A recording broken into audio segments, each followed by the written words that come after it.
اعوذ باللہ من الشیطان الرجیم بسم اللہ الرحمن الرحیم فَإِذَا قَرَأْتَ الْقُرْآنَ فَاسْتَعِذْ بِاللَّهِ مِنَ الشَّيْطَانِ الرَّجِيمِ إِنَّهُ لَيْسَ لَهُ سُلْطَانٌ عَلَى الَّذِينَ آمَنُوا وَعَلَى رَبِّهِمْ يَتَوَكَّلُونَ إِنَّمَا سُلْطَانُهُ عَلَى الَّذِينَ يَتَوَلَّوْنَهُ وَالَّذِينَ هُمْ بِهِ مُشْرِكُونَ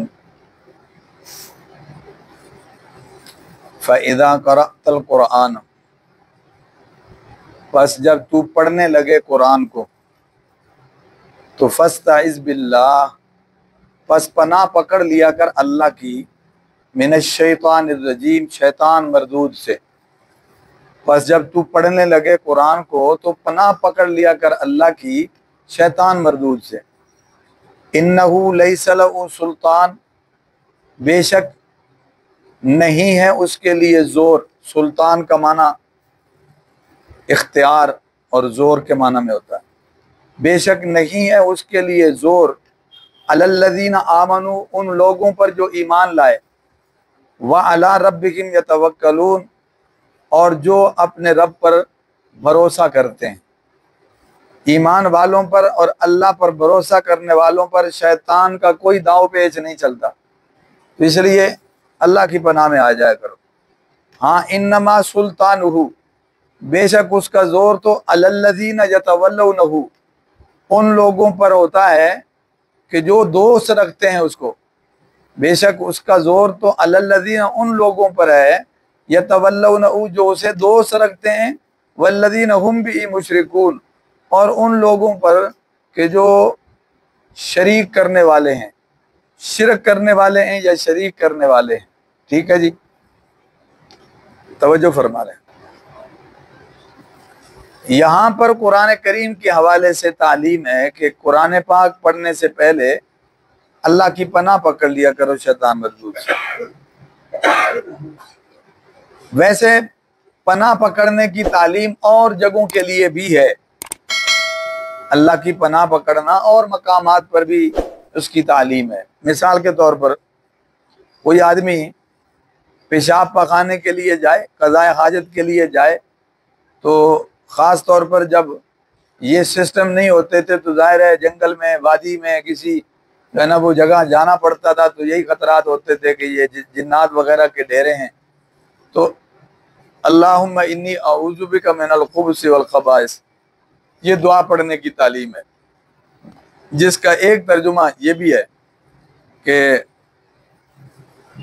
جن اور جننیوں سے پناہ مانگی جا رہی ہے، ان کی شرارتوں سے، جن اور جننیاں۔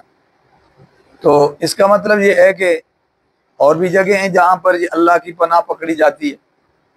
اسی طرح حدیث میں ہے، رسول اللہ صلی اللہ علیہ وسلم نے فرمایا کہ جب تمہیں غصہ آئے تو اس وقت بھی اعوذ باللہ من الشیطان الرجیم پڑھ لیا کرو، اس لیے کہ غصہ بھی ظاہر ہے یہ اگر حد سے بڑھ جائے اور اس سے نقصان کا اندیشہ ہو تو لازم بات ہے یہ شیطان کی طرف سے ہے، اور جب غصہ آتا ہے تو پھر شیطان اس موقع سے فائدہ بھی اٹھانے کی کوشش کرتا ہے۔ تو اس لیے جب اعوذ باللہ پڑھ لے گا تو پھر یہ غصے والا جو ہے گھوڑا، یہ بھی اعتدال میں رہے گا اور اس سے نقصان نہیں ہوگا۔ تو یہ بھی اعوذ باللہ من الشیطان الرجیم پڑھنے کی تعلیم ہے۔ تو بہرحال یہاں قرآن کے حوالے سے تعلیم ہے کہ جب تلاوت کرنے لگو، قرآن پڑھنے لگو، تو اس سے پہلے اللہ کی پناہ پکڑ لیا کرو۔ انسان کا ایک دشمن تو خود انسان ہے، انسان کا دشمن ہے، یعنی انسان کے دشمنوں میں سے اس کے کچھ دشمن انسانوں میں سے ہوتے ہیں، لیکن ظاہر ہے وہ دکھائی دیتے ہیں، نظر آتے ہیں، تو ان سے اور طریقے سے نمٹا جاتا ہے۔ لیکن ایک دشمن ہے جو نظر نہیں آتا، جنات میں سے، تو یہ جنات دکھائی نہیں دیتے، اس لیے ایسے موقع پر اللہ کی پناہ پکڑنے کی تعلیم دی گئی ہے کہ اس ذات کی پناہ پکڑ لو جو یقیناً تمہارا بھی خالق ہے اور جنات کا بھی کیا ہے، خالق ہے، تمہارا بھی رب ہے، اس کا بھی رب ہے۔ تو لہذا جب اللہ کی پناہ میں آ جائیں گے تو پھر شیطان کچھ بگاڑ نہیں سکے گا۔ اور یہ قرآن کریم کے آداب میں سے ہے ہاں یہ ضرور ہے کہ اس کو فرض نہیں سمجھنا چاہیے، واجب بھی نہیں سمجھنا چاہیے، اس لیے کہ نبی کریم صلی اللہ علیہ وسلم قرآن پاک کی تلاوت سے پہلے اعوذ باللہ پڑھتے تھے، لیکن بعض دفعہ نہیں بھی پڑھتے تھے۔ اس کا مطلب یہ ہے کہ یہ جو تعلیم ہے یہ واجب یا فرض کے درجے میں نہیں ہے، تبھی تو چھوڑ بھی دیا ہے کہ آپ نے تلاوت کی لیکن اعوذ باللہ نہیں پڑھا۔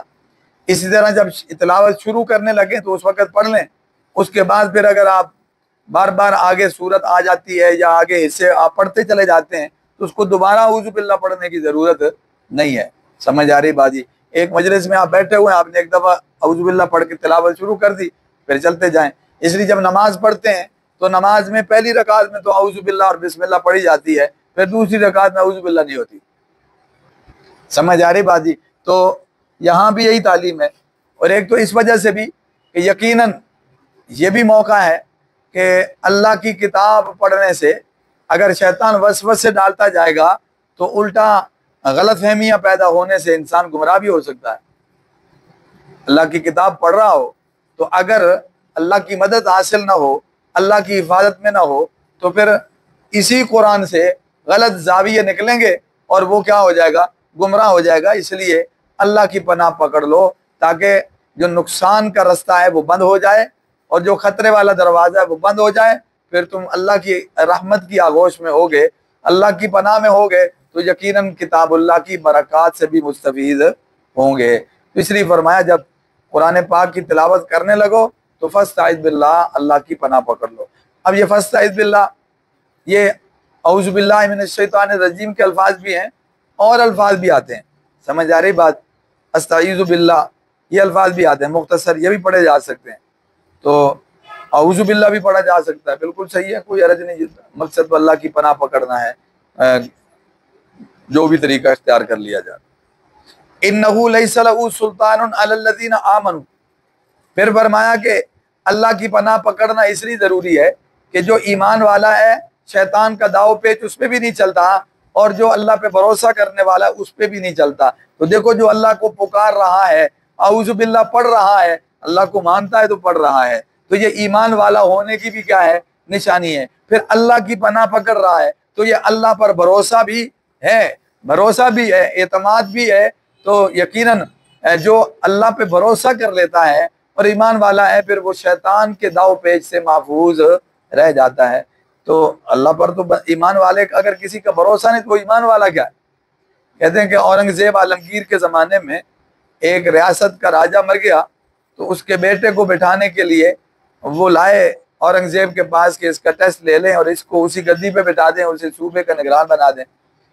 تو اورنگزیب تالاب میں کھڑا ہوا تھا تو یہ بچہ کنارے پر آیا، جو بھی اس کو وزیر وغیرہ لے کر آیا، تو اس نے اس کا ٹیسٹ لینا چاہا اسی جگہ پر۔ اب تو ڈگریاں آ گئی ہیں نا، اور تعلیم کے ٹیسٹ ہوتے ہیں، کام کوئی اور کرنا ہوتا ہے، ٹیسٹ کوئی اور ہو رہا ہوتا ہے۔ وہاں وہ جانچ پڑتال کرتے تھے سمجھ بوجھ کی، قوت فیصلہ کی، دانائی کی، موقع شناسی کی۔ تو یہ ذہانت چیک کرتے تھے، جب ذہانت ہو تو اس کو جہاں لگا دیں وہ بوجھ اٹھا لیتا ہے۔ تو یہ تالاب کے اندر کھڑا ہے اور وہ کنارے پہ کھڑا ہے، تو اس نے کہا یہ ہاتھ مجھے پکڑاؤ۔ تو اس نے دونوں ہاتھ کیے تو اس نے اس کے دونوں ہاتھ پکڑ کے اپنی طرف کھینچ لیا، تھوڑا تھوڑا کھینچتا آیا کہ اس کا پورا وزن اس پر آ گیا، بس اس کے پاؤں ٹکے ہوئے ہیں، یہ اگر ہاتھ چھوڑ دے تو منہ کے بل گرے گا۔ تو اب اس حالت میں اس نے کہا کہ میں اگر چھوڑ دوں تو تیرا کیا بنے گا؟ اس نے کہا میرا ہاتھ بادشاہ کے ہاتھ میں ہے، مجھے کوئی فکر نہیں۔ اگر ایک عام آدمی دنیا کے بادشاہ پر اتنا اعتماد کرتا ہے کہ میرے ہاتھ اس کے ہاتھ میں ہے، مجھے اب منہ کے بل گرنے کا کوئی ڈر نہیں ہے، تو پھر جو اللہ کے ہاتھ میں ہاتھ دے دے، جو اللہ کی پناہ میں آ جائے، اسے کیا ڈر رہ جاتا ہے؟ اسے کیا فکر ہونی چاہیے؟ اس لیے نظر نہ آنے والا دشمن تو یہ ہے، حقیقت میں تو جو اللہ کی پناہ میں آتا ہے وہ ہر قسم کے دشمن سے کیا ہو جاتا ہے؟ محفوظ ہو جاتا ہے۔ لیکن چونکہ یہ نظر نہ آنے والا دشمن ہے اور خطرناک بھی ہے اس لیے کہ مخالف ہے، تو اس بنیاد پر جب اللہ کی پناہ پکڑے گا تو یہ ایمان کی بھی علامت ہے اور اللہ پر بھروسے کی بھی کیا ہے؟ علامت ہے۔ تو جو ایمان والا ہے اور بھروسے والا ہے، شیطان کا داؤ اس پہ نہیں چلتا۔ ٹھیک ہے جی؟ ہاں، شیطان کے چنگل میں اور داؤ پیچ میں وہ آئے گا کہ جو شیطان کو دوست بناتا ہے۔ بھائی شیطان کو دوست مطلب اس کا شوق وہ عمل ہیں جو شیطان کے پسندیدہ ہیں۔ یعنی عمل سے، کردار سے وہ شیطان کا دوست ہے. جو پسند شیطان کی ہے وہی پسند اس کی ہے، تو پھر اس کا اپنا قصور ہے نا. جس کی جو پسند ہوتی ہے اس لالچ میں مرا جاتا ہے، تو شیطان بھی ظاہر ہے وہی مرغوب چیز پیش کرے گا، اسی کا وسوسہ ڈالے گا جو اس کی کمزوری ہے. تو اس لیے یہ جب بدعملیوں کو پسند کرے گا، گناہوں کو پسند کرے گا، تو اس کا مطلب ہے یہ شیطان کو دوست رکھتا ہے، کیونکہ اس کو بھی یہی گناہ اور یہی کام کیا ہے، پسند ہیں. اور اسی طرح فرمایا جو شرک کرنے والا ہے وہ بھی یقیناً شیطان کا دوست ہے اور شیطان کے چنگل میں ہے. تو ورنہ تو شیطان کا داؤ پیچ اس پہ نہیں چلتا جو اللہ کا دوست ہو اور اللہ پہ کیا کرنے والا ہو، بھروسہ کرنے والا ہو. اس لیے جہاں بھی ہوں، جہاں بھی کوئی خطرہ ہو، وہاں اللہ کی پناہ پکڑ لینی چاہیے، اور آدمی اس سے کیا ہو جاتا ہے، محفوظ ہو جاتا ہے. دیکھیں ہم ویسے تو تبصرہ کر لیتے ہیں جی بڑی آزمائش ہے، شیطان جو ہے وہ غالب آ جاتا ہے. ٹھیک ہے، بڑوں پر غالب آ جاتا ہے، لیکن یہ بات بھی ذہن میں رکھنی چاہیے کہ اللہ نے انسان کو باندھ کے تو شیطان کے آگے نہیں ڈال دیا کہ اس کا کوئی توڑ ہی نہیں رکھا. ہمیں نظر نہیں آتا، اللہ کے تو سامنے ہے. سمجھ آ رہی بات جی؟ اور پھر قرآن ہمیں کہتا ہے ان کید الشیطان کان ضعیفا، بڑی اس کی کمزور چالیں ہوتی ہیں، تمہیں ذرا ہمت کرنے کی ضرورت ہے، ورنہ اس کی اتنی ضرورت نہیں ہے. ہم ہی مر جاتے ہیں اور رہ جاتے ہیں، تو پھر ظاہر ہے وہ طاقتور ہے. اگر ہم قوت ایمانی میں رہیں اور اللہ کی خاص حفاظت میں رہیں تو اس کی پناہ میں رہیں تو سوال ہی پیدا نہیں ہوتا شیطان کچھ بگاڑ سکے. شیطان تبھی بگاڑے گا جب ہم خود اس کے ساتھ شامل ہو جائیں گے. جب گھر کا ہی کوئی چوروں کے ساتھ مل جائے تو پھر چوری آسان ہے. ہم خود ہی شیطان کے ساتھ مل جائیں گے تو پھر اس کے لیے ہمیں ہلاک کرنا کیا ہو جائے گا، آسان ہو جائے گا. تو حفاظتی دیوار گرا دینے سے شیطان کا رستہ آسان ہو جاتا ہے. اور حفاظتی دیوار کیا ہے؟